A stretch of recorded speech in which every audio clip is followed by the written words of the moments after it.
নিয়ামত যেন না হয় ম্লান, দোয়া তোমার প্রতি, দোয়া তোমার প্রতি। আলহামদুলিল্লাহি রাব্বিল আলামিন ওয়াসসালাতু ওয়াসসালামু আলা সাইয়্যিদিল মুরসালিন, আম্মা বা'দ। ফাআউযু বিল্লাহি মিনাশ শাইতানির রাজীম। বিসমিল্লাহির রহমানির রহিম। আসসালাতু ওয়াসসালামু আলাইকা ইয়া রাসূলুল্লাহ ওয়া আলা আলিকা ওয়া সাহবিকা ইয়া হাবিবাল্লাহ। আসসালাতু ওয়াসসালামু আলাইকা ইয়া নবিয়াল্লাহ ওয়া আলা আলিকা ওয়া সাহবিকা ইয়া নূরাল্লাহ। মাদানী চ্যানেলের দর্শক শ্রোতা, আবারও উপস্থিত হয়েছি আপনাদের প্রিয় অনুষ্ঠান আমাদের নিরাপত্তা। হ্যাঁ, আমার আপনার পরিবার, সমাজ, রাষ্ট্র, সর্বোপরি দুনিয়া এবং আখিরাত উভয় জগতের নিরাপত্তা লাভের যে সকল গুরুত্বপূর্ণ বিষয়াবলী রয়েছে, ওই বিষয়াবলী সম্মিলিত অনুষ্ঠান আমাদের নিরাপত্তা। আজকের বিষয় খুবই চমৎকার রয়েছে, যা আমাদের সমাজের জন্য অতীব জরুরি রয়েছে। আসুন শুরুতেই আল্লাহ তাআলা প্যারা মাহবুব সাল্লাল্লাহু তাআলা আলাইহি ওয়াসাল্লাম এর উপর দরুদ শরীফ পাঠ করার একটি ফজিলত শ্রবণ করে নিই। প্রিয় আকা মাক্কি মাদানী মুস্তাফা সাল্লাল্লাহু তাআলা আলাইহি ওয়াসাল্লাম ইরশাদ করেন, যে ব্যক্তি আমার উপর দৈনিক 50 বার দরুদ শরীফ পাঠ করবে, আমি তার সাথে কাল কিয়ামতের মাঠে মুসাফাহা করব। সুবহানাল্লাহ। সল্লু আলাল হাবিব সাল্লাল্লাহু তাআলা আলা মুহাম্মদ সাল্লাল্লাহু তাআলা আলাইহি ওয়াসাল্লাম। মাদানী চ্যানেলের দর্শক শ্রোতা, আমাদের নিরাপত্তা অনুষ্ঠানে আজকের বিষয়, যা আমাদের সমাজের মধ্যে চিন্তা করাটাই যেন একটা কল্পনীয় বিষয়। হ্যাঁ, যা আমাদের সমাজ থেকে প্রায় বিলুপ্ত হতে যাচ্ছে, যা সমাজের মধ্যে প্রতিষ্ঠিত করা এবং ফিরিয়ে আনা অতীব আবশ্যক। অন্যথায় আমাদের নিরাপত্তাহীনতায় এখনও আছি, ভবিষ্যতে আরও কঠিনতর অবস্থা হবে। শুধুমাত্র দুনিয়াতে নয়, আখিরাতেও অনিরাপত্তার সম্ভাবনা রয়েছে। হ্যাঁ, আর সেটি হচ্ছে ন্যায় বিচার। হ্যাঁ, আমাদের সমাজে, পরিবারে, সর্বোপরি রাষ্ট্রীয়ভাবে প্রত্যেক সেক্টরে ন্যায় বিচার, যে ব্যাপারে আল্লাহ তাআলা প্যারা মাহবুব সাল্লাল্লাহু তাআলা আলাইহি ওয়াসাল্লাম থেকে শুরু করে সাহাবায়ে কেরাম আলাইহিম রিদওয়ানগণ, যুগে যুগে আউলিয়া কেরামগণ এর উজ্জ্বল দৃষ্টান্ত স্থাপন করে গিয়েছে, যেটাকে প্রতিষ্ঠিত করার জন্য সমাজ থেকে অন্যায়, অবিচার দূরীভূত করার জন্য। হ্যাঁ, 1450 বছর পূর্বে আল্লাহ তাআলা প্যারা মাহবুব সাল্লাল্লাহু তাআলা আলাইহি ওয়াসাল্লাম দুনিয়ার জমিনে জাহিরিভাবে আগমন করেন। এরপর থেকে আলহামদুলিল্লাহ এক এক করে সমাজের অন্ধকার, অবিচার, অন্যায় দূরীভূত হচ্ছে। কিন্তু বর্তমান সমাজের অবস্থা যেন আমরা বিপরীত স্রোতের দিকে চলে যাচ্ছি। আজকে ন্যায় বিচার এর গুরুত্ব কি? ইসলামে এই ব্যাপারে কি কি নির্দেশনা রয়েছে? সমাজ থেকে ন্যায় বিচার হারিয়ে গেলে এর কি কি ক্ষতি রয়েছে? আমাদের অনিরাপদ কোন কোন সমস্যাগুলো রয়েছে এবং ন্যায় বিচার প্রতিষ্ঠা করার পদ্ধতিগুলো কি কি জানা থাকা দরকার, সেই সকল বিষয় নিয়ে আমরা মোবাল্লিকে দাওয়াত ইসলামীর কাছ থেকে মাদানী ফুল শ্রবণ করব। আমাদের সাথে আছেন মোবাল্লিকে দাওয়াত ইসলামী আমাদের সুলাইমান আল মাদানী হুজুর। মাশাআল্লাহ হুজুর, কেমন আছেন? আলহামদুলিল্লাহ, আপনি কেমন আছেন? আলহামদুলিল্লাহি রাব্বিল আলামিন আলা কুল্লি হাল। আমাদের সাথে আছেন নাত খা আমাদের আসাদ আত্তারি। শুরুতে আমরা আল্লাহ তাআলা প্যারা মাহবুব সাল্লাল্লাহু তাআলা ইসলামের উপর একটি নাতে মুস্তাফা শ্রবণ করব। সাল্লি আলা রাসূলিনা সাল্লি আলা হাবিবিনা সাল্লি আলা মুহাম্মাদিন সাল্লি আলা শফিঈনা সাল্লি আলা করিম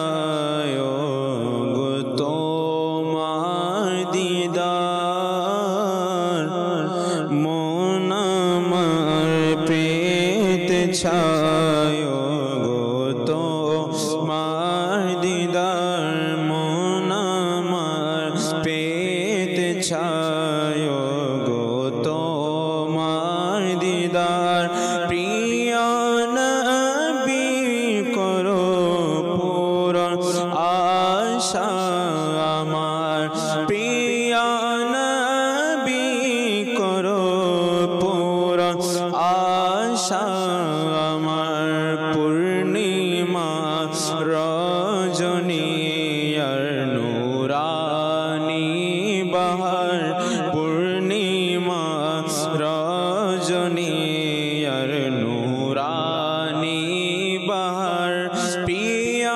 নবী আমায় দাও না তোমার দিদার প্রিয় নবী আমায় দাও না তোমার দিদার সিদরাতুল মুনতাহা জান্নাতে আরশে সবখানে তুমি গেলে শান শওকতে সিদরাতুল মুনতাহা জান্নাতে আরশে সবখানে তুমি গেলে শান শওকতে এই অধম গোলামে স্বপ্নে একবার এই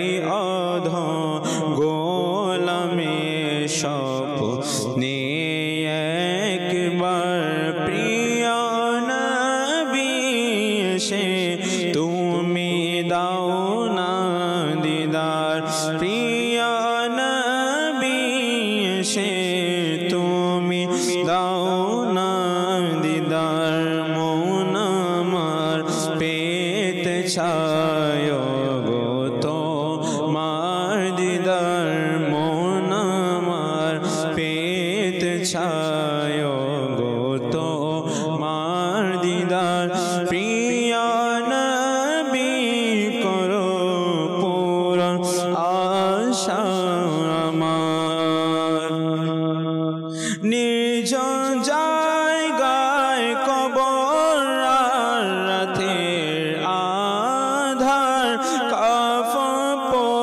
পরিহিত আছে গোলাম তোমার নির্জন জায়গায় কবর রাতের আধার কাফন পরিহিত আছে গোলাম তোমার থাকবে সে কিভাবে একানে সাথী তার থাকবে সে কিভাবে একানে সাথী তার কবর আলোকিত করো নূরে তোমার মন আমার পেতে চায় গো তোমার দিদার মন আমার পেতে চায় গো তোমার দিদার প্রিয় নবী করো পূরণ আশা আমার মৃত্যু সজায় আছে অধম গোলাম তোমার নূরানী চেহারা দেখিতে ব্যাকুল মন যে তার মৃত্যু সজায় আছে অধম গোলাম তোমার নূরানী চেহারা দেখিতে ব্যাকুল মন যে তার যেন নিবে না যায় প্রদীপ জীবন তার যেন নিবে না যায় প্রদীপ জীবন জীবন তার প্রিয় নবী সে দাও না তোমার দিদার প্রিয় নবী সে দাও না তোমার দিদার ভাগ্য এ গোলামের সুপ্রসন্ন হবে থাকতে ছবি তোমার তার অন্তরে ভাগ্য এ গোলামের সুপ্রসন্ন হবে থাকবে ছবি তোমার তার অন্তরে এই অধম পাপীকে যদি তুমি একবার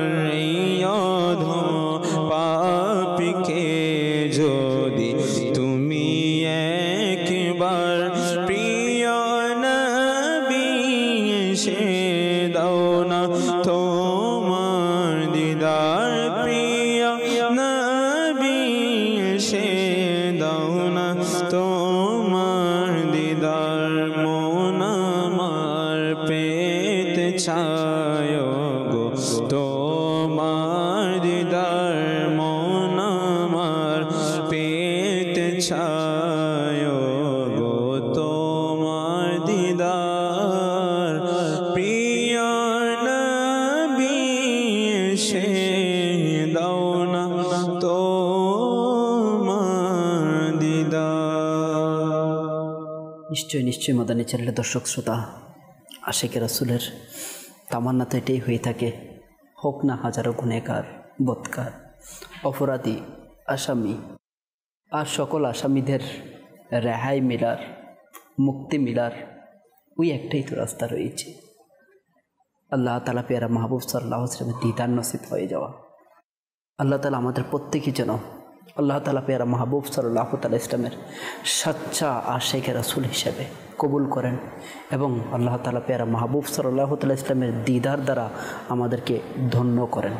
মাদানী চ্যানেলের দর্শক শ্রোতা, হ্যাঁ, দিদার পাওয়ার এবং আল্লাহ তাআলা পেয়ারা মাহবুব সাল্লাল্লাহু আলাইহি ওয়াসাল্লামকে রাজি করার অন্যতম মাধ্যম হচ্ছে আল্লাহ তাআলা পেয়ারা হাবিব সাল্লাল্লাহু আলাইহি ওয়াসাল্লামের দেখানো পথে মথে চলা, হ্যাঁ, সুন্নতের অনুসারী হওয়া এবং এরই ধারাবাহিকতায় সমাজের মধ্যে ন্যায় প্রতিষ্ঠা করা, ন্যায় বিচার করা, সত্যকে সত্য বলা, হককে হক বলা, হোক না হাজারো প্রতিবন্ধকতা, হোক না নিজের কোনো মা বাবা ভাই বোন যেই ক্ষেত্রে হোক না কেন, কিন্তু সত্য বলা, হক বলা, এটাও আল্লাহ তাআলা পেয়ারা মাহবুব সাল্লাল্লাহু তাআলা আলাইহি ওয়াসাল্লামের পেয়ারা সুন্নত রয়েছে। হ্যাঁ, সমাজের মধ্যে এই ন্যায় বিচার প্রতিষ্ঠা করার উজ্জ্বল দৃষ্টান্ত আল্লাহ তাআলা পেয়ারা হাবিব সাল্লাল্লাহু আলাইহি ওয়াসাল্লাম রেখে গিয়েছেন। আমরা মোবাইলটিকে দাওয়াত ইসলামের কাছ থেকে শ্রবণ করব। জি হুজুর, আমাদের ইসলামের মধ্যে ন্যায় বিচার সম্পর্কে যদি কিছু বলেন। আলহামদুলিল্লাহি রাব্বিল আলামিন ওয়াসসালাতু ওয়াসসালামু আলা সাইয়্যিদিল আমবিয়া ওয়াল মুরসালিন বিসমিল্লাহির রহমানির রহিম। আলহামদুলিল্লাহ, আজকের যে অনুষ্ঠান আমাদের নিরাপত্তা, আজকের এই অনুষ্ঠানে যে বিষয় নেওয়া হয়েছে ন্যায় বিচার সম্পর্কে, তো ন্যায় বিচার এবং ইনসাফ এটি আমাদেরকে ইসলামের মধ্যে হুকুম দেয় যে আমরা নিজের পরিবার হোক, আত্মীয় স্বজন হোক, নিজের বন্ধু হোক কিংবা শত্রু হোক, প্রত্যেক ক্ষেত্রে যেন আমরা ন্যায় বিচার করি। আর ন্যায় বিচার মানে হচ্ছে আল্লাহ পাক রব্বুল আলামিন আমাকে ক্ষমতা দিয়েছেন, আল্লাহ পাক রব্বুল আলামিন আমাকে অথরিটি দিয়েছেন, আল্লাহ তাআলা আমাকে সুযোগ দিয়েছেন। তো সেই ক্ষেত্রে আমাকে অবশ্যই কোরআন এবং হাদিস অনুযায়ী শরীয়ত সম্মতভাবে যে কোনো বিচারের ক্ষেত্রে যেটি কোরআন এবং হাদিস সাপোর্ট করবে, যে বিচার এমন না হবে যে আমি বিচার করার কারণে কারো উপরে জুলুম হচ্ছে, কেউ কষ্ট পাচ্ছে, তো এই সমস্ত বিষয় খেয়াল রেখেই যে কোনো বিষয়ে আমাদেরকে ফায়সালা দিতে হবে। এবং আরেকটা বিষয় হচ্ছে কাউসার ভাই, ন্যায় বিচার করার পূর্বে আমাদেরকে ন্যায় বিচার সম্পর্কে জানতে হবে। ন্যায় বিচার কাকে বলে, আমি কিভাবে করলে এটা ন্যায় বিচার হবে। যদি কারো পক্ষতার কারণে বা কারোর সাথে আমার সম্পর্ক ভালো আছে বা কেউ আমার বন্ধু, কেউ আমার পরিবার, এই সম্পর্কগুলোর কারণে যদি বিচার করা হয় বা এইগুলো মনে রেখে যদি বিচার করা হয়, তাহলে এটা কখনো ন্যায় বিচার হবে না। তো ন্যায় বিচার সম্পর্কে মহান আল্লাহ পাক রব্বুল আলামিন কোরআনুল কারীমের মধ্যে অসংখ্য আয়াতে মোবারকা আছে, যেখানে আল্লাহ পাক রব্বুল আলামিন ন্যায় বিচার, মানুষ যেন ন্যায় বিচার করে, ন্যায় বিচারের প্রতি সজাগ দৃষ্টি রাখে, এ ব্যাপারে অসংখ্য কোরআনের আয়াত রয়েছে। যদি আমরা দেখি মহান আল্লাহ তাআলা সূরা নিসা এর 58 নং আয়াতে মোবারকে আল্লাহ পাক রব্বুল আলামিন ইরশাদ করেছেন, বিসমিল্লাহির রহমানির রহিম, ইন্নাল্লাহা ইয়া'মুরুকুম, নিশ্চয়ই আল্লাহ তাআলা তোমাদেরকে নির্দেশ দিচ্ছেন যে আন তুআদ্দুল আমানাতি, যে আমানত তার মালিককে প্রত্যর্পণ করো, অর্থাৎ তার মালিককে তুমি ফিরিয়ে দাও, ইলা আহলিহা ওয়া ইযা হাকামতুম বাইনান নাস, এবং তোমরা মানুষের মধ্যে বিচার করার সময়, বিচার কার্য করার পরিচালনা যখন করবে, আন তাহকুমু বিল আদলি, অবশ্যই তখন ন্যায়পরায়ণতার সাথে বিচার করবে। অর্থাৎ ন্যায়ের সাথে বিচার করার ক্ষেত্রে আল্লাহ তাআলা কোরআনুল কারীমের মধ্যে হুকুম দিলেন যে আন তাহকুমু বিল আদলি, ইনসাফের সাথে, ন্যায়ের সাথে তুমি বিচার করো। তো আল্লাহ পাক রব্বুল আলামিন আমাদেরকে হুকুম দিলেন, এবং আল্লাহ তাআলা এটাও বললেন যে আল্লাহ পাক রব্বুল আলামিন তোমাদেরকে কতই না উত্তম হুকুম দিয়েছেন, নির্দেশ দিয়েছেন, উপদেশ দিয়েছেন। তো কাউসার ভাই দেখেন, যেখানে আল্লাহ পাক রব্বুল আলামিন তার নিজের হুকুম বলার পর আবার ওই হুকুমের প্রশংসা আল্লাহ তাআলা নিজেই করলেন, যে এটা সর্বোৎকৃষ্ট একটি নির্দেশ, যে তুমি যখন বিচার করবে মানুষের মাঝে, আন তাহকুমু বাইনান নাস, মানুষের কাছে যখন বিচার করতে যাবে তখন অবশ্যই বিল আদলি, ইনসাফের সাথে, ন্যায়ের সাথে বিচার করবে। তো এই জন্য আমাদেরকে অবশ্যই ন্যায়ের সাথে বিচার করতে হবে। আচ্ছা, এখানে সমাজের মধ্যে আল্লাহ পাক রব্বুল আলামিন কোরআন কারীমের অপর আয়াতেও ইরশাদ করেছেন, যেটা আমাদের সমাজের মাঝে যদি আমরা তাকাই, এটা দেখতে পাবো যে শত্রুর সাথে বিচারের ক্ষেত্রে কিন্তু ন্যায় বিচারটা খুব কম হয়। হ্যাঁ, যে শত্রু, বা এমনও হয় না যে যেটা যে আমি যখন ক্ষমতায় ছিলাম বা আমি যখন ক্ষমতায় এখন আছি, তো আমি তোমাকে আবার দেখাবো, যে তুমি যখন ক্ষমতায় ছিলে আমার সাথে অনেক খারাপ ব্যবহার করেছো, আমার সাথে অনেক খারাপ বিহেভ করেছো। তো এটা করার কারণে কি হয়েছে, যে যখন আমি ক্ষমতায় আসলাম এবার আমি তোমার উপরে জুলুম করব, যেটাকে বলা হয় জুলুম করা হয়। তো এই যে ন্যায় বিচার, আচ্ছা অনেকে বলে আমার মনে অনেক কষ্ট দিয়েছে, সে আমার উপরে অনেক জুলুম করেছে, তা আমি তার উপরে কিভাবে ন্যায় বিচার করতে পারি, এটা অনেকের প্রশ্ন থাকে যে আমি কেন করব, সুযোগ যেহেতু পেয়েছি, একদিন তো আমার কাছে আসতেই হবে। হ্যাঁ, যেটাকে বলা হয় যে উর্দুতে যে আব আয়া উঠ পাহাড়কে নিচে, হ্যাঁ উঠ এখন পাহাড়ের নিচে এসেছে, আমার একার সুযোগ এসেছে, যেহেতু আমি আবার ইনসাফ করি আর না করি তার বিচার আমি দেখিয়ে দিব। তো এই ব্যাপারে আল্লাহ পাক রব্বুল আলামিন কোরআনুল কারীমের সূরা মাইদার মধ্যে আল্লাহ তাআলা ইরশাদ করেছেন, ওয়ালা ইয়াজরিমান্নাকুম শানাআনু কওমিন আলা আল্লা তা'দিলু, অর্থাৎ কোনো জাতির প্রতি বিদ্বেষ যেন তোমাদেরকে ন্যায় বিচার করা থেকে বিরত না রাখে। কোনো জাতির প্রতি তোমার বিদ্বেষ আছে, সেই জন্য যেন তোমাকে ন্যায় বিচার থেকে বিরত না রাখে, আল্লাহ তাআলা সাবধান করে দিলেন। আল্লাহ তাআলা বলতে কোরআনের মধ্যে বলে দিয়েছেন যে কি ন্যায় বিচার করার সময় অন্য কোনো কিছু যেন আমরা কিনা রাখি, সামনের দিকে না রাখি, না এটা এভাবে করতে হবে। এরপর আল্লাহ তাআলা বললেন ইদিলু হুয়া আকরাবু লিত্তাকওয়া। আজকে আমরা অনেকে নিজেকে ভালো মানুষ দাবি করি, হাজি দাবি করি, নামাজি দাবি করি, আমি অনেক বড় নেককার নিজেকে দাবি করি, কিন্তু আল্লাহ পাক রব্বুল আলামিন বললেন যদি তুমি তাকওয়াবান হতে চাও, তাকওয়ার মনে রাখবে ইদিলু হুয়া আকরাবু লিত্তাকওয়া, যে তাকওয়ার ইনসাফ এটা হচ্ছে এমন একটি বিষয়, এটা তাকওয়ার অধিক নিকটবর্তী একটি কাজ। অর্থাৎ কেউ যদি নিজেকে তাকওয়াবান দাবি করতে চায়, সে যদি চায় যে আমি একজন তাকওয়াবান, তাহলে অবশ্যই সে তার ক্ষেত্রে যখন সে কোনো বিচার করবে তাকে ন্যায়ের সাথে ইনসাফের সাথে করতে হবে। প্রত্যেক ব্যক্তি কিন্তু তার ঘরের মধ্যে, তার পরিবারের ক্ষেত্রে, অথবা সে তার ক্লাসমেটের মধ্যে হতে পারে, অথবা সে তার কাজের মধ্যে হতে পারে, প্রত্যেকেরই কেউ না কেউ আছে যে তার আন্ডারে কিছু মানুষ আছে, লোক আছে। এই অবস্থায় আমাকে কি করতে হবে, আমি যদি চাই আল্লাহ তাআলার নৈকট্য অর্জন করতে, আমি তাকওয়া যদি অর্জন করতে চাই, তো আল্লাহ তাআলা বললেন যে তাকওয়া অর্জন করার, তাকওয়া হাসিল করার একটা মাধ্যম মনে রাখবে, সর্বোত্তম নিকটবর্তী একটা কাজ হচ্ছে ইনসাফ করা। তো আমি যদি কোনো কোম্পানিতে জব করি বা কোনো কাজে আছে বা আমার কাছে কোনো জিম্মাদারি আছে, আমার কাছে কোনো কাজের দায়িত্ব আছে, অবশ্যই আমাকে তার অবস্থা দেখে, অনেক সময় কি হয় কাউসার ভাই, যে হ্যাঁ তার কথা আমার কাছে ব্যবহার ভালো লাগে নাই, এবার তাকে আমি খাবারে কষ্ট দেব, তার কথা ব্যবহার আমার কাছে ভালো লাগে নাই, এবার তার বেতন আমি কমিয়ে দেব, তার কথা আমার কাছে ভালো লাগে নাই, তাকে চাকরি থেকে বের করার ব্যবস্থা আমি করব। তো এই যে টর্চারিং করা, বিভিন্ন রকমভাবে কষ্ট দেওয়া, যে আমার কাছে যেহেতু পছন্দ হয় না তাহলে একে দেওয়া হবে না।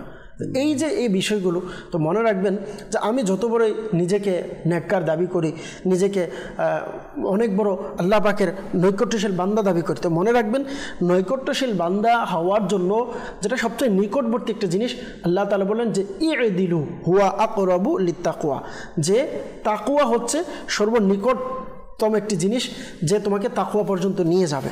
তো এই জন্য আমাদেরকে এই ব্যাপারে সজাগ দৃষ্টি রাখতে হবে যে ন্যায় বিচার করার ক্ষেত্রে আমি যেন অবশ্যই ন্যায় বিচার করি, বিচার করার ক্ষেত্রে আমার কাছে যেন ন্যায় আসে। অনেকে আছে আমরা টাকার কারণে, ধন সম্পদের কারণে মাআযাল্লাহ ঘুষ দিয়ে আমরা কি করি মানুষের কাছে, বা টাকা পেয়েছি, অনেক সময় টাকা হয় না, কিন্তু দেখা গিয়েছে বিচার হবে, বিচারের আগে কোনো এক পক্ষের আমাকে দাওয়াত দিয়েছে, আমি বাজারে গিয়ে চা খেয়েছি, অনেক সময় যেগুলা বিড়ি, সিগারেট, পান এগুলো দিয়ে পর্যন্ত কি হয় যে বিচারের আগে বিচারককে দেওয়া হয়।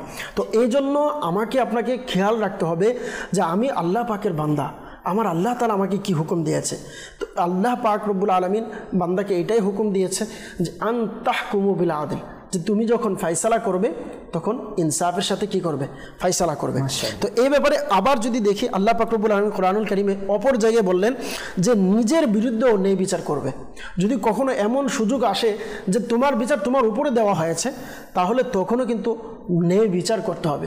এটা এমন নয় যে আমার সুযোগ পেয়েছি বাস আমি বলে দিলাম, না। মনে রাখবেন আল্লাহ পাক রব্বুল আলামিন কোরআনুল কারীমের মধ্যে ইরশাদ করেন, ইয়া আইয়ুহাল্লাযীনা আমানু কুনু কওয়ামিনা বিল কিসতি শুহাদা লিল্লাহি ওয়ালাউ আলা আনফুসিকুম। আল্লাহ পাক রব্বুল আলামিন কোরআনুল কারীমের মধ্যে ইরশাদ করলেন যে হে ঈমানদারগণ, তোমরা ইনসাফের উপর অটল থেকো, আল্লাহর জন্য সাক্ষ্য প্রদান করো, যদিও তা তোমাদের নিজেদের বিরুদ্ধে হয়। তো আল্লাহ পাকের জন্য অটল থাকবে এবং আল্লাহর জন্য সাক্ষ্য প্রদান করবে। আজকে বর্তমানে কাউসার ভাই অনেকে আছে যারা মিথ্যা সাক্ষ্য দেয়। আমি কোনো ভালো সম্পর্ক আপনার সাথে, অধিকাংশ বলতে পারেন অনেক, আর বিশেষ করে মহিলাদের ক্ষেত্রে এই বিষয়টা যে মিথ্যা সাক্ষী দেওয়া, যে ঝগড়ার সময় ছিল না বলে আমি ছিলাম, বা ঝগড়ার সময় লাস্টে এসেছে বলে আমি শুরু থেকে তার ঝগড়াটা দেখেছি, যে তার সাথে আমার মহাব্বত আছে, সম্পর্ক আছে। তো সেই জন্য অবশ্যই খেয়াল রাখবেন, আপনি যখন সাক্ষ্য দিবেন অবশ্যই আল্লাহ পাকের জন্য সাক্ষ্য প্রদান করবেন। আর যে ব্যক্তি আল্লাহ পাকের জন্য সাক্ষ্য প্রদান করবে সে কখনো মিথ্যা কথা বলতে পারবে না। কেননা আল্লাহ তাআলা সূরা নাহলের মধ্যে ইরশাদ করেন যে ইন্নাল্লাহা ইয়া'মুরু বিল আদলি ওয়াল ইহসান, নিশ্চয়ই আল্লাহ ন্যায় বিচার এবং সৎ আচরণ এবং আত্মীয় স্বজনদের সহায়তা করার আদেশ দেয়। ইন্নাল্লাহা ইয়া'মুরু বিল আদলি ওয়াল ইহসান ওয়া ইতাইদিল কুরবা, যে আত্মীয় স্বজনদেরকে সহায়তা করার আদেশ দিয়েছেন আল্লাহ তাআলা। তো এই যে আমরা যে আয়াতে মুবারাকাগুলো শ্রবণ করলাম কাউসার ভাই, এই সবগুলো থেকে একটা জিনিস আমরা বুঝতে পারলাম যে নিজের বেলায় হোক, নিজের পরিবারের বেলায় হোক, নিজের সন্তানের বেলায় হোক, আমাদের দেশে অনেকে দেখা যায় যে সে যত আমার ব্যক্তি তার জন্য 7 খুনও মাপ, আমার ভুলে যাবে 7 খুন মাপ হয়ে যায়। আর যদি আমার দলের না হয় তো মাআযাল্লাহ প্রায় সময় আমরা পজিটিভ বিষয়কে নেগেটিভ দিয়ে মানুষের কাছে সাজিয়ে দেয়, প্রায় সময় এটা প্রশাসন পর্যন্ত আমরা মিথ্যা বানোয়াটভাবে সাজাই। তো মনে রাখবেন আল্লাহ তাআলা আপনাকে এখন সুযোগ দিয়েছে, কিন্তু আপনি যে বিচার করছেন বা আপনি যে ফায়সালা নিচ্ছেন, আপনি যে সুযোগের সৎ ব্যবহার করছেন, আল্লাহ পাক রব্বুল আলামিন কিন্তু রয়েছে। আর আল্লাহ তাআলা যারা আল্লাহ পাকের হুকুমের নির্দেশের বাহিরে চলবে, যারা আল্লাহ পাক রব্বুল আলামিনকে নারাজ করবে, মনে রাখবেন তাদের দুনিয়াতে আপনি যেভাবে বেঁচে গিয়েছেন কিন্তু আল্লাহ তাআলা আপনাকে আখিরাতে ধরবে।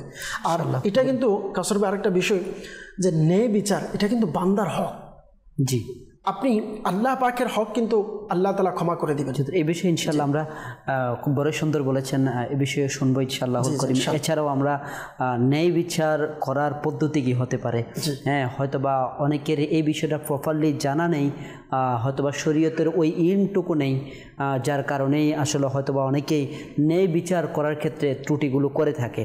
এছাড়াও বড় একটা সুন্দর মাদানী ফুল দিয়েছেন আমাদের মোবালিকে দাওয়াত ইসলামী। মাশাআল্লাহ এখানে একটা বিষয় যেটা আমার কাছে ভালো লাগলো, প্রত্যেকটা বিষয় তো মাশাআল্লাহ আমাদের জন্য স্বয়ং আল্লাহ তাআলার পক্ষ থেকে পবিত্র কোরআনে পাকের মধ্যে আমাদের জন্য নির্দেশনা রয়েছে। তাহলে ন্যায় বিচারটা কতটুকু গুরুত্বপূর্ণ হলে স্বয়ং আল্লাহ পাক অসংখ্য জায়গার মধ্যে অসংখ্য স্থানের মধ্যে সতর্ক করেছেন, সাবধান করেছেন ন্যায় বিচার কীভাবে করতে হবে এবং ন্যায় বিচার না করলে কি হবে, প্রত্যেকটা বিষয় আমাদেরকে নির্দেশনা দিয়েছে। আপনি যেটা বললেন না যে ন্যায় বিচার সম্পর্কে জানতে হবে, একটা জিনিস মনে রাখবেন যে আমার আপনার প্রত্যেকের স্থানে মানুষের যে ইলমে দিন অর্জন করা ফরজ, জি এটা কিন্তু ক্যাটাগরি অনুযায়ী চেঞ্জ হয়। যেমন কেউ যদি ব্যবসা করে তখন তার জন্য ব্যবসা সম্পর্কে জানাটা ফরজ কোরআন হাদিস অনুযায়ী। কেউ যদি বিচারক হয় তার জন্য সে বিচারক মানে এটা না যে আমার কাছে টাকা আছে, ধন সম্পদ আছে, আমার পিছনের ব্যাকগ্রাউন্ড ভালো আছে, আমি বিচারক হয়ে যাব না। তার বিচারের বিচারপতি হওয়ার পূর্বে তাকে কোরআন হাদিস সম্পর্কে জানতে হবে, তার জন্য জানাটা ফরজ। সে বলবে আমি কার কাছে যাব? বিচারপতি মাশাআল্লাহ এটাও মাশাআল্লাহ আমাদের যখন যেই সেক্টরে চলে যাব ওই সম্পর্কে অর্জন করাটা ফরজ রয়েছে। যে যখন যে কাজ করবে ওই সম্পর্কে তার জন্য ইলম শিখা হচ্ছে ফরজ। মাশাআল্লাহ বড়ই অবশ্যই ইনশাআল্লাহুল করিম আমরা আরও মাদানী ফুল গ্রহণ করব ইনশাআল্লাহ। আমরা এখন কিছু দর্শক শ্রোতার কলস রয়েছে, কলসগুলো শুনে নিই ইনশাআল্লাহ, এরপর আবারও মোবালিকে দাওয়াত ইসলামের কাছে ফিরে আসবো। কলস চালিয়ে দিন। গাইবান্ধা জেলা, নাম মোহাম্মদ মোকাম্মেল হক। মাদানী চ্যানেল আমি দেখি, অন্য কিছু দেখি না। এই চ্যানেলটা যে কদিন দেখছি পাচ্ছি আর কি, আমি এখানে হুজুরেরা আলাপ করতেছি, আমি দেখতেছি। মাশাআল্লাহ মাশাআল্লাহ আমার প্রিয় ভাইকে অসংখ্য অসংখ্য মোবারকবাদ। মাশাআল্লাহ আসলে এটাই তো হওয়া উচিত, অসুস্থতা থেকে ফিরে এসে সুস্থ মিডিয়ার মাধ্যমে যেন আসলে আমাদের পরিবার সমাজ সর্বক্ষেত্রে নিরাপত্তা অর্জন করতে পারি। ওই আলহামদুলিল্লাহ অন্যতম একটি মাধ্যম হচ্ছে মাদানী চ্যানেল। অবশ্যই আমরা মাদানী চ্যানেল নিজেও দেখব, অন্যদেরকেও দেখার উৎসাহিত করব। নেক্সট কল মোহাম্মদ রাশিদ শাবাব। মাদানী চ্যানেলের তেলাওয়াত অনেক ভালো লাগে এবং মাদানী চ্যানেলের কথাগুলো অনেক ভালো লাগে। মাশাআল্লাহ মাশাআল্লাহ আপনাকে অনেক মোবারকবাদ। মাশাআল্লাহ নেক্সট কল মোহাম্মদ সবুজ, চাঁদপুর থেকে। মাদানী চ্যানেলটা এখন দেখতেছি আমি একটা সমস্যাতে আছি, আমার জন্য একটু দোয়া করছি। মাশাআল্লাহ মাশাআল্লাহ আল্লাহ তাআলা আমাদেরকে কামিয়াবি দান করুক ইনশাআল্লাহুল কারীম। আমরা মাদানী চ্যানেল নিজেও দেখব, অন্যদেরকেও দেখার জন্য উৎসাহিত করব ইনশাআল্লাহ, শেয়ার করার মাধ্যমে, কমেন্টস করার মাধ্যমে ইনশাআল্লাহুল কারীম এবং কলসের মাধ্যমে আমাদের চ্যানেলকে আমরা উৎসাহিত করব ইনশাআল্লাহুল কারীম। জি হুজুর, যে বিষয়টাতে আমরা আসছিলাম বড় সুন্দর বলেছেন আপনি। আসলে ন্যায় বিচারের সিটে যখন আমরা বসবো তখন আমাদের এর সম্পর্কে পরিপূর্ণ ইলম আমাদের থাকা উচিত। কেননা আমি যদি কোনো একটা ড্রাইভিং সিটের মধ্যে বসি, যদি আমার ওইটার কি না থাকে, জ্ঞান না থাকে, তাহলে দেখা যাবে যে কোনো সময় বড় যে কোনো দুর্ঘটনা ঘটতে পারে। এক্ষেত্রে আমরা খুবই সাবধানতা অবলম্বন করি। বাহ্যিকভাবে যেহেতু দুর্ঘটনা আমরা চোখে দেখতে পাই, কিন্তু আমরা যদিও বা ওই ন্যায় বিচার না করার কারণে, অন্যায় অবিচার করার কারণে আমার যে আখিরাতের জন্য যে দুর্ঘটনা ঘটে যাচ্ছে, আমাদের আখিরাত বরবাদ হওয়ার মতো যে মারাত্মক ক্ষতি হচ্ছে, সেটা হয়তো আমাদের সতর্কতা নেই। এছাড়াও হুজুর একটা বিষয়, ন্যায় বিচারের সিটে বসা ছাড়াও আমাদের সর্বোপরি প্রত্যেকের কিন্তু এই বিষয়টা আমার যেটা মনে হয় যে বিশেষ করে পরিবারের ক্ষেত্রে যদি আমরা আসি, একটা ফ্যামিলি থেকে শুরু করে আত্মীয় স্বজন সমাজ সর্বক্ষেত্রে কিন্তু ন্যায় বিচারের বিষয়টা খুবই বাঞ্ছনীয় একটা বিষয়। কেননা দেখা যায় অনেক সময় দেখা যায় পিতামাতার মধ্যে সন্তানদের ক্ষেত্রে কি হয়ে যায়, অনেক সময় বৈষম্যতা বিষয়টা চলে আসে। ন্যায় বিচার করা, দেখা যাচ্ছে একজন ছেলে সন্তান সামর্থ্যবান আছে, একজন অসামর্থ্যবান আছে, হ্যাঁ এটা সব ক্ষেত্রে না, কিন্তু ম্যাক্সিমাম ওই ক্ষেত্রেও দেখা যায় এই ধরনের বিষয়গুলা। আপনি যেটা বললেন না কাউসার ভাই, যে আসলে এই সমাজের মধ্যে এটা আমরা বর্তমানে এই জিনিসটা অনেক দেখি। একটা সময় দেখা যায় যে সন্তান যখন সে টাকা পয়সা সব কিছু দিতে পারে তখন পিতা মাতার খুব প্রিয় সন্তান হয়ে যায়, কিন্তু যখনই তার কোনো বিপদ আসলো বা সে যে কোনো কারণে তার ইনকাম সোর্স কমে গিয়েছে, তখন কিন্তু পিতা মাতার তখন তার সাথে আচরণ করাটা একটু ভিন্ন হয়ে যায় কিছু আচ্ছা। আবার এরকমও আছে যারা আসলে পিতামাতার বিরুদ্ধে বলা হচ্ছে এটা না, কিছু ক্ষেত্রে অনেকেই আছে যে অনেক ক্ষেত্রে আপনি দেখবেন অনেক সন্তানেরা নিজের আজকে এরকম পরিস্থিতির শিকার আছে যে তার বাবা অনেক সম্পদের মালিক, কিন্তু সে কোনো মতে মানে কোনোভাবে 3 বেলা খাবার খেয়ে নিজেকে চালাচ্ছে। কেন? তার কোনো বিষয় তার বাবার কাছে খারাপ লেগেছে, এবার কোনো কিছু না দিয়ে আবার তাকে বিতাড়িত করলো বা বাড়ি থেকে বের করে দিয়েছে বা তাকে আলাদা করে দিয়েছে। তো মনে রাখবেন এখানে একটা বিষয় কাউসার ভাই, বিশেষ করে যখন কোনো ব্যক্তি বা কোনো ইসলামী ভাই, পুরুষ হোক কিংবা মহিলা হোক, যে মা বাবা, এই বিষয়টা অবশ্যই একজন মা বাবাকে বোঝা উচিত যে আমার সন্তান যারা, প্রত্যেকের হক, এটা আল্লাহ তাআলা কোরআনের পাকের মধ্যে আল্লাহ তাআলা বলে দিয়েছেন সন্তানের জন্য কতটুকু, এবং এটা হাদিসে পাকের মধ্যে স্পষ্ট ব্যাখ্যা রয়েছে। ওলামায়ে কেরামগণ পুরো ফিকের কিতাবের মধ্যে পুরো অধ্যায় দিয়ে দিয়েছেন যে আপনার কই সন্তান হলে কোন সন্তানের কতটুকু পাবেন। আচ্ছা, এখানে এই জিনিসটা নাই যে কোন সন্তানের বেশি সম্পদ হলে আপনি তাকে কতটুকু দিবেন, হ্যাঁ, বা সে যদি একটু টাকা কম ইনকাম করার রাস্তা থাকে তাহলে তাকে আপনি কম দিবেন, এমনটা নেই। শুধু আছে আপনি আপনার আপন সন্তান হলে তাহলে ছেলেদের ক্ষেত্রে কই ভাগ দিবেন, মেয়েদের ক্ষেত্রে কই ভাগ দিবেন। এর মধ্যে যদি আপনি এখানে সকলের সম্পদটাকে আপনি নিজের মতন করে কাউকে আপনি আপনার সম্পদের পুরো 3 ভাগ এক সন্তানকে দিয়ে দিয়েছেন, আপনি বললেন এটা আমার সম্পদ আমি দিয়ে দিলাম, সমস্যা কি? কিন্তু না, যেভাবে সে আপনার সন্তান, আপনি যার ব্যবহার আপনার কাছে খারাপ লাগছে সেও কিন্তু আপনার সন্তান, এটা মনে রাখতে হবে। দ্বিতীয়ত আরেকটা বিষয়, আপনি পরিবারের কথা যেহেতু বললেন, আমি যেটা মানে বলা উচিত মনে করছি সেটা হচ্ছে অনেক সময় এখানে 2টা দিয়ে আছে, দুটোটাই আরজ করবো, না হয় দর্শকবৃন্দ অন্য কিছু ভাবতে পারে। হ্যাঁ, এটার দিকে আসছিলাম যে অনেক সময় সন্তানও কি করে, হ্যাঁ, মা বাবার ক্ষেত্রে যেটা স্ত্রী যখন চলে আসে কিংবা শ্বশুর বাড়ির দিকে, তখন এটাই বলছিলাম যে অনেক সময় হয় কি যে সন্তান সে যখন বিবাহ করে তার কাছে পরিবার চলে আসে, তখন কিন্তু মা বাবার প্রতি তার পূর্বের যে একটা গুরুত্ব ছিল ওই জিনিসটা একটু কমে যায়। হ্যাঁ, বা দেখা যায় যে তার স্ত্রীর অনেক কথা বা অনেক কান ফোঁসার কারণে, বা যেটাকে কান পড়া বলি আমরা সাধারণ ভাষায়, এটার কারণে কিন্তু তার মা বাবার প্রতি একটা তার অনীহা চলে আসে। তো এই বিষয়টা প্রত্যেক সন্তানের তার মাথায় রাখা উচিত। আপনার স্ত্রী, আপনার শ্বশুরবাড়ি হোক, যাই হোক না কেন, যে যাই বলুক, আপনার মা বাবার হক কিন্তু আল্লাহ তাআলা কোরআনে বলে দিয়েছেন।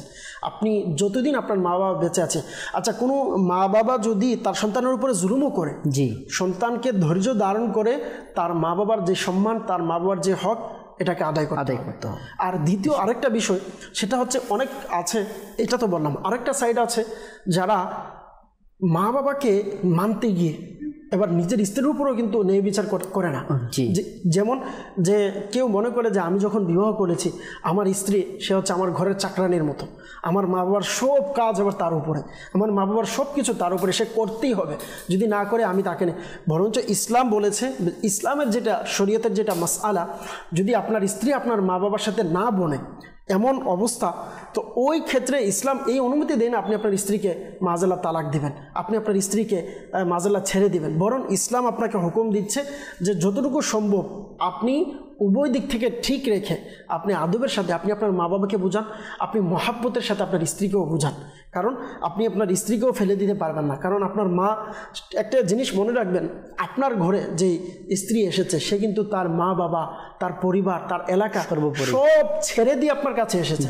হ্যাঁ, এবার যদি আপনি টর্চার করেন বা আপনি আপনার মা বাবার কথা শুনে যেভাবে ইচ্ছা, অনেকেই আছে এরকম করে, এটাও করা যাবে। মাশাআল্লাহ, বড় সুন্দর বলেছেন। আসলে সর্বোপরি হুজুর আমরা এটা বুঝতে পারি যে আসলে একটা পরিবারের মধ্যে ন্যায় বিচারটা কতটুকু গুরুত্বপূর্ণ, এবং পাশাপাশি ন্যায় বিচারের ক্ষেত্রে যেটা সবচেয়ে বেশি আমাদের দৃষ্টি রাখা উচিত, মা বাবা হোক, স্ত্রী হোক, কিংবা মা বাবা সন্তানের ক্ষেত্রে হোক, সেটা সম্পর্কটা বিষয় নয়, বিষয় হচ্ছে ন্যায় বিচার প্রতিষ্ঠা করা। যেই হোক না কেন, আমার মা হোক, আমার বাবা, সেজন্য আমি আমার স্ত্রীর উপরে অত্যাচার করবো, এটা ইসলাম কোনো, যেটা হক হয়। যদি স্ত্রী অন্যায় হয়, স্ত্রীর অন্যায়, যদি মা বাবার হয়, মা বাবাকে আদবের সহিত এটা বলা, স্ত্রীকে হিকমতে সমাধান করা। আচ্ছা, অনেকে বলবে তাহলে আমি কি আমার মা বাবাকে আমি আদবের সঙ্গে বিচার করতে যাবো? না, আপনি মহাব্বত দিয়ে বোঝান। যদি না বুঝে আসে, এবার আপনি ধৈর্য ধরেন, আল্লাহর কাছে দোয়া করেন, আপনার স্ত্রীকে বোঝান যে আপনি মেনে নেন, কি করবেন, আমি আমার মা বাবার পক্ষ থেকে আপনার থেকে ক্ষমা চাচ্ছি। কারণ দেখেন, মহিলারা খুব নাজুক হয়ে থাকে।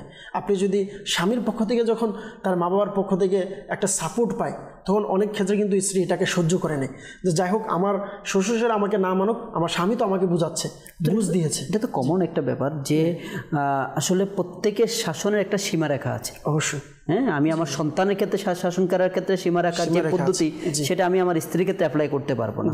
আমার স্ত্রীর ক্ষেত্রে যে পদ্ধতি সেটা আমার মা বাবার ক্ষেত্রে আমি অ্যাপ্লাই করতে পারবো না।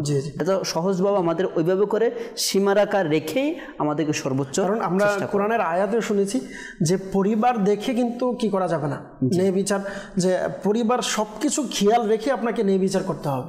হ্যাঁ, আবার আপনি যদি দেখেন হাদিসে মুবারকার মধ্যে, সহিহ মুসলিম শরীফের হাদিসে মুবারকা, যারা ন্যায় বিচার করে, হ্যাঁ আপনার মাথায় দর্শকবৃন্দ এটা রাখবেন, যদি কেউ ন্যায় বিচার করে তার জন্য পুরস্কার কি রয়েছে, যে ইন্নাল মুকসিতিনা ইনদাল্লাহ আলা মানাবিরা মিন নূরি, সুবহানাল্লাহ।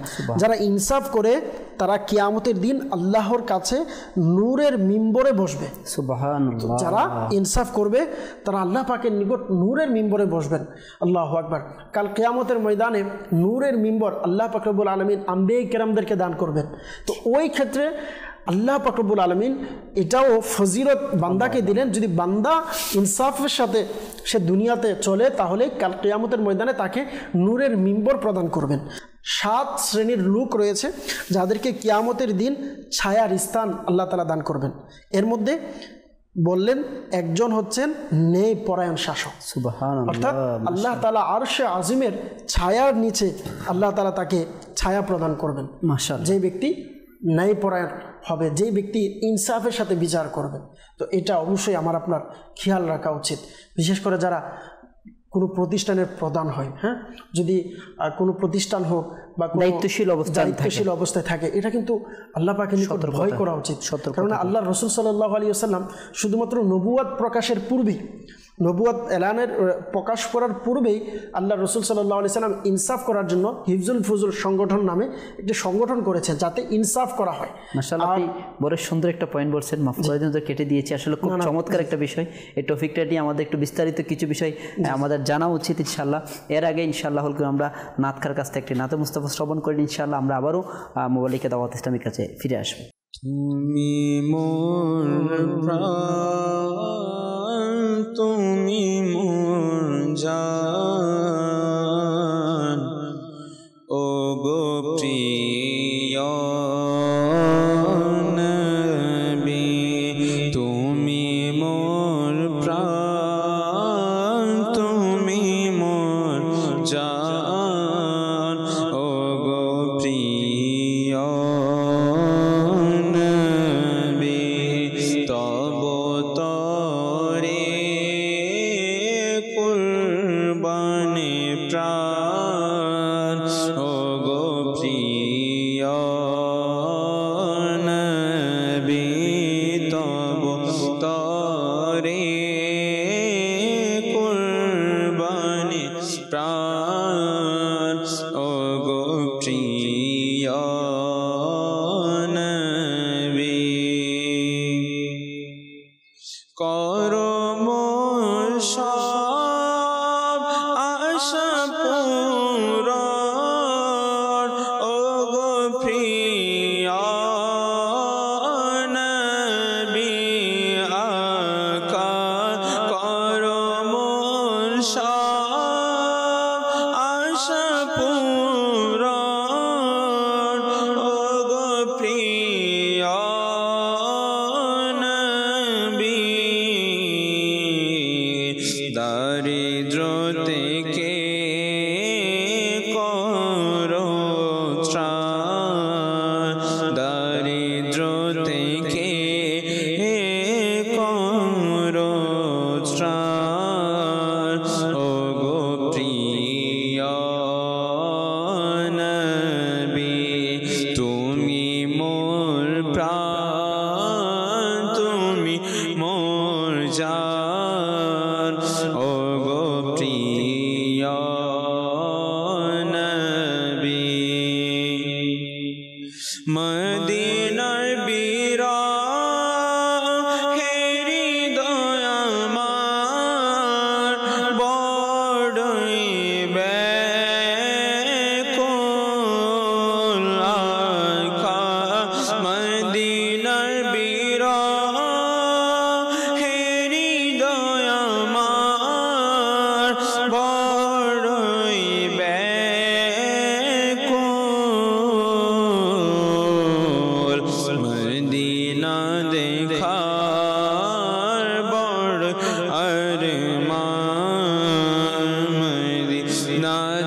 সে কত শানি না মেরোয়ে সে কত শান ও গো প্রিয় নবী তুমি মোর প্রাণ তুমি মোর জান ও গো প্রিয় নবী মদিনায় ডেকে করো ভাগ্য সুপ্রসন্ন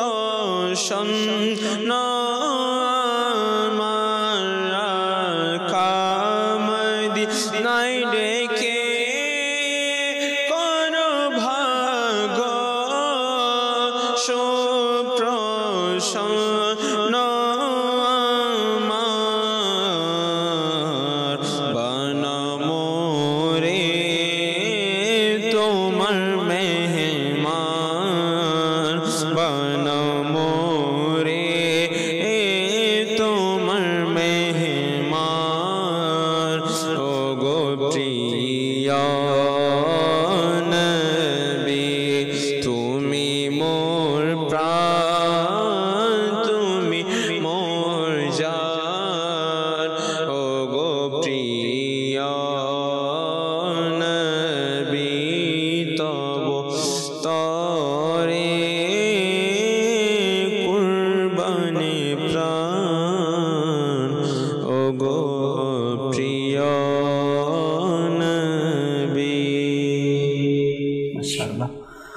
বড়ই সুন্দর নাতে মুস্তাফা শ্রবণ করলাম। জি হুজুর, আমরা যে বিষয়টা খুব ইম্পর্ট্যান্ট একটা বিষয় আপনি বলেছিলেন তখন, যে দায়িত্বশীল ব্যক্তিদের ক্ষেত্রে আসলে আমাদের মধ্যে প্রবণতাটা আছে যে আমরা দায়িত্বশীল জায়গার মধ্যে পৌঁছাই, বড় বড় পদবীর মধ্যে আমরা অর্জন করতে পারি, কিন্তু সেই অবস্থানে যাওয়াটা যে আমাদের জন্য কতটুকু সতর্ক হওয়া উচিত, হ্যাঁ, ন্যায় বিচার করার ক্ষেত্রে। আরেকটা বিষয়, যেহেতু সময় খুবই সংক্ষিপ্ত, দুইটা বিষয় আপনার থেকে জানা। আরেকটা হচ্ছে স্বজন প্রীতি, যেটা আপনি বলেছিলেন যে আমরা স্বজন প্রীতিটার দিকে তাকিয়ে কিন্তু আমরা অন্যায় অবিচার করে বেড়াই, যেটা আসলে এক একজন পরিবার, এক একটা মানুষের সারা জীবনের অভিশাপের আসলে অর্জন হয়ে আমাদের। দেখেন, আল্লাহর রসুল সাল্লাল্লাহু আলাইহি ওয়াসাল্লাম এর কাছে একবার মখজুম গোত্রের এক মহিলা সে চুরি করেছিল, তো যার কারণে সাহাবায়ে কেরাম এই বিষয়টা নিয়ে এবং কুরাইশেরা খুবই দুশ্চিন্তায় ছিলেন যে বিষয়টা কি করা যায়। তো যার খোলাসা হচ্ছে যে আল্লাহর রসুল সাল্লাল্লাহু তাআলা আলাইহি ওয়াসাল্লাম যা ইরশাদ করলেন, আল্লাহু আকবার, যে বনি ইসরাইলের লোকেদের একটা অভ্যাস ছিল, তারা যদি কোনো উন্নত বা কোনো ধনী পরিবারের কেউ চুরি করতো তাকে ক্ষমা করে দিতেন, আর যদি কোনো গরিব বা অবহেলিত কোনো ব্যক্তির কাছে চুরি প্রকাশ পেত তাহলে তাকে শাস্তি দিতেন। কিন্তু আল্লাহর রসুল সাল্লাল্লাহু আলাইহি সাল্লাম নবুয়ত প্রকাশের পূর্বেই মানুষ আল্লাহর প্রিয় হাবিবকে কি করতেন, যে আল আমিন বলে উপাধি দিয়েছেন, এবং আল আমিন সবাই বিশ্বাস করতেন, যে কোনো অমুসলিম হোক সে মুসলমান হোক, যারাই আমার রসুলের দরবারে গিয়েছেন আল্লাহর রসুলের কথা শুনেছেন, তো আল আমিন হিসাবে আখ্যায়িত করেছেন। কেন? দেখেন, আল্লাহর রসুল সাল্লাল্লাহু আলাইহি ওয়াসাল্লাম কি শিক্ষা দিয়েছেন। যখন ওই গোত্রের মহিলাকে নিয়ে আল্লাহর প্রিয় হাবিব সাল্লাল্লাহু আলাইহি সাল্লামের একজন প্রিয় সাহাবী অর্থাৎ উসামা রাদিয়াল্লাহু তাআলা আনহু ইনার কাছে গেলেন কুরাইশ গোত্রের মানুষেরা, যে আমরা যদি ইনার সুপারিশের মাধ্যমে আমার রসুলের দরবারে নিয়ে যাই হয়তো তার শাস্তিটা কিছু কমে যাবে। তো চুরি, যখন কোনো কিছু চুরি হয় ইসলামের মধ্যে, চুরি হলে তার শাস্তি হচ্ছে হাত কেটে ফেলা, যখন কোনো ব্যক্তি কোনো কিছু চুরি করে। তো আল্লাহর রসুল সাল্লাল্লাহু আলাইহি ওয়াসাল্লামের কাছে যখন ওই সাহাবী গিয়ে সুপারিশ করলেন, তখন আল্লাহ রসুল সাল্লাল্লাহু আলাইহি ওয়াসাল্লাম রাগান্বিত হয়ে বললেন যে খোদার কসম, যদি আমার মেয়ে ফাতেমাও চুরি করে তাহলে আমি তার হাত কেটে ফেলব। কেমন কথা! হ্যাঁ, আল্লাহ রসুল সাল্লাল্লাহু আলাইহি ওয়াসাল্লাম ইনার নিজের কলিজার টুকরা যেই ফাতেমা রাদিয়াল্লাহু তাআলা আনহার ব্যাপারে এসেছেন, আমরা তাসবিহে ফাতেমা যেটাকে বলি, হ্যাঁ, জান্নাতের, আল্লাহু আকবার, যে আল্লাহ রসুল সাল্লাল্লাহু আলাইহি ওয়াসাল্লামের দরবারে গিয়ে শিকায়ত করলেন যে ইয়া রাসূলুল্লাহ, আমার কষ্ট হচ্ছে কাজ করতে, আমার হাতে ফোঁটা পড়ে যাচ্ছে, আমি পারছি না, আমাকে গোলামের ব্যবস্থা করে দিন। আমরা বর্তমানে যারা বিশেষ করে মা বাবা যারা আছেন, নিজের মেয়েকে যখন বিবাহ দেই প্রায় সময় আমাদের এটা বুঝে আসে না যে আমি আমার ছেলের, যেটাকে বলা হয় যে ছেলের বউয়ের ক্ষেত্রে তাকে সব কাজ করাইতে আমি রাজি, দরকার হলে আমি কোনো কাজ করব না, কিন্তু আমার মেয়ের ক্ষেত্রে কোনো কাজ করাতে দিব না। যদি আমার মেয়ের স্বামী বা তার শ্বশুরবাড়ি কোনো কাজ করে আমার শরীরে লাগে, কেন করাবে? অনেক সময় মা বাবার কারণে কিন্তু এটাই তো এক প্রকার মানে ন্যায় বিচারহীনতা, জি, ন্যায় বিচারের বিপরীত যেটা আমরা বলি, এটা কিন্তু প্রায় সময় অনেক ফ্যামিলিতে তার মা বাবার কারণে অশান্তি হয়। হ্যাঁ, নিজের মেয়ের ছোটোখাটো দেখেন, একটা মেয়ে সে আপনার মায়ের কোলে ছিল 20 বছর, 16 বছর, 18 বছর, এরপর নতুন একটা জায়গায়, নতুন একটা স্থানে নতুনভাবে সে গিয়েছে, তাহলে তার চলতে একটু কষ্ট হবেই, কিন্তু সেই জায়গাতে মা বাবা ধৈর্য ধারণ না করে কখনো নিজের মেয়ের স্বামীকে, নিজের মেয়ের শ্বশুরবাড়িকে খারাপ বলে অনেক কিছু বলে ফেলে, প্রতিবাদ করতে চায়। কিন্তু দেখেন আল্লাহ রাসূল সাল্লাল্লাহু আলাইহি সাল্লামের শিক্ষা কি? যিনি উভয় জগতের দাতা, উভয় জগতের মালিক, আল্লাহ রসুল সাল্লাল্লাহু আলাইহি সাল্লাম যদি চাইতেন পাহাড় স্বর্ণ হয়ে আমার রসুলের কদমে চলে আসতেন। হ্যাঁ, মানুষের কাছে আল্লাহ রসুল গোলাম কি করছে, গোলাম মানুষকে বেটে দিচ্ছে আল্লাহ রসুল সাল্লাল্লাহু আলাইহি সাল্লাম। তখন ফাতেমা রাদিয়াল্লাহু তাআলা আনহা হাসলেন যে আব্বাজান, আমি কষ্ট করে শেষ, আমাকে গোলামের ব্যবস্থা করে দিন। তো আল্লাহ রসুল সাল্লাল্লাহু আলাইহি সাল্লাম এটা বলে নাই যে ঠিক আছে আমার কাছ থেকে যত গোলাম আছে তুমি নিয়ে যাও, বরং ওইখানেও আল্লাহ রসুল ন্যায় বিচার করেছে। আল্লাহ রসুল ওইখানেও ধৈর্যের পরীক্ষা দিয়েছেন, যে ধৈর্য উম্মতকে শিখিয়েছেন। আল্লাহ রসুল সাল্লাল্লাহু আলাইহি সাল্লাম যে বললেন যে এর চেয়ে উত্তম জিনিস তোমাকে দেব, আর এটা হচ্ছে কি? তাসবিহ ফাতেমা প্রদান করলেন। আল্লাহু আকবার। তাসবিহ ফাতেমার অসংখ্য বরকত ফজিলত রয়েছে। আর কেমন মেয়ে ছিলেন, কেমন বাবার কেমন সন্তান ছিলেন, যা দিয়েছেন সন্তুষ্ট হয়ে চলে গিয়েছেন, আলহামদুলিল্লাহ। তো দেখেন আল্লাহ রসুল সাল্লাল্লাহু আলাইহি সাল্লাম যেখানে শিক্ষা দিচ্ছেন যে তোমরা আমার কাছে সুপারিশ নয়, এটা যদি আমার মেয়েও হয় আমি তার হাত কেটে ফেলবো, তাহলে এটা কত বড় সিদ্ধান্ত। বুখারী শরীফের হাদিসে মুবারাক। মাশাআল্লাহ, মানে আল্লাহ তাআলা প্যারা হাবিব সাল্লাল্লাহু তাআলা ইসলাম উভয় দিকে উজ্জ্বল দুইটা মাশাআল্লাহ আপনি হাদিস মুবারাকা এখানে মাশাআল্লাহ ব্যাখ্যা করেছেন। উভয়টার মধ্যে স্বজনপ্রীততাকে কি করে দিয়েছেন? একেবারে ছেড়ে দিয়েছেন। আল্লাহু আকবার। দেখানে ন্যায় বিচারকে প্রতিষ্ঠা করেছেন, সর্বোপরি প্রায়োরিটি দিয়েছেন। আরেকটা যেটা আমাদের মিস্টেক ম্যাক্সিমাম হয়ে থাকে সেটা হচ্ছে যে ন্যায় বিচার করার পদ্ধতি আমাদের যেটা সঠিক অনেক সময় জানা হয় না। ম্যাক্সিমাম সময় আমরা এক পক্ষের কথাগুলাই শুনি, আর যখন আমরা প্রথমে কোনো এক পক্ষের কথা শুনে ফেলি এর মধ্যেই নিজের উপর নিজের সিদ্ধান্ত নিয়ে ফেলি।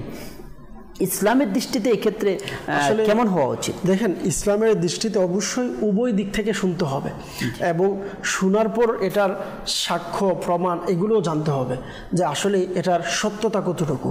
কেননা আল্লাহ রসুল সাল্লাল্লাহু আলাইহি ওয়াসাল্লাম আম্মাজান আয়েশা সিদ্দিকা রাদিয়াল্লাহু তাআলা আনহার সাথে একজন অমুসলিমের সম্পদ নিয়ে একটু যখন বিচার নিয়ে আসলেন, তো আল্লাহ রসুল সাল্লাল্লাহু আলাইহি ওয়াসাল্লাম আম্মাজান আয়েশা সিদ্দিকা রাদিয়াল্লাহু তাআলা আনহাকে জিজ্ঞেস করলেন যে আপনার কাছে কোনো সাক্ষী আছে?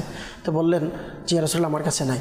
তো তখন ওই অমুসলিমকে বললেন সে যদি কসম খেয়ে চায় তাহলে তার সম্পদ সে নিয়ে যেতে পারবে। কেননা ওই ক্ষেত্রে আল্লাহ রসুল সাল্লাল্লাহু আলাইহি ওয়াসাল্লাম বললেন, কারণ আমরা জানি যে ব্যক্তি বিচার নিয়ে আছে তার কাছে সাক্ষীর প্রয়োজন হয়। আর এটাকে বলা হয় যে ব্যক্তি কোনো কিছুর দাবি করে তখন তার কাছে সাক্ষী থাকতে হয়, আর যার পক্ষে দাবি করেছে তার কাছে সাক্ষী নেই, তাকে কসম দিতে হয়।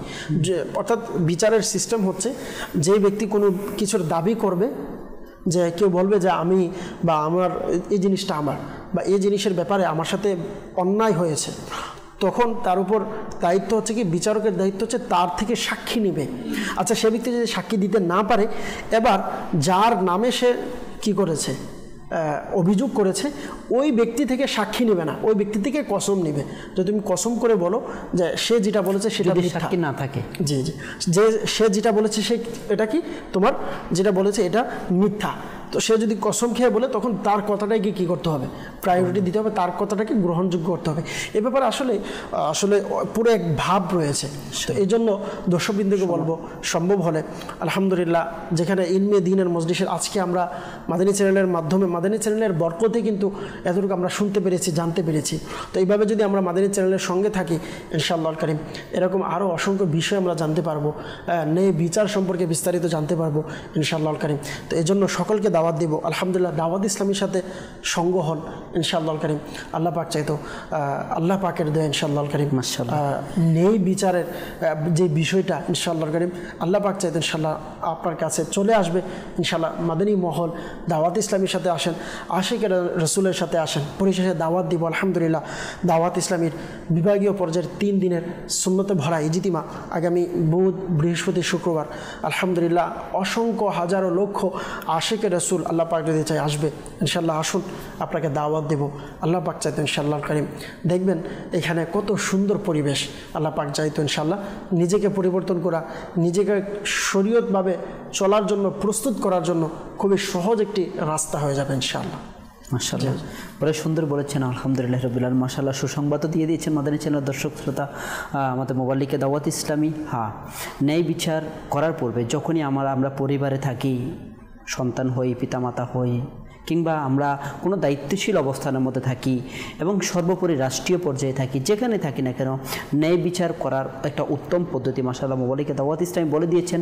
এই ক্ষেত্রে সবচেয়ে বেশি সতর্কতা অবলম্বন করা, অবশ্যই আমরা উভয় পক্ষের কথা মনোযোগ সহকারে শুনবো।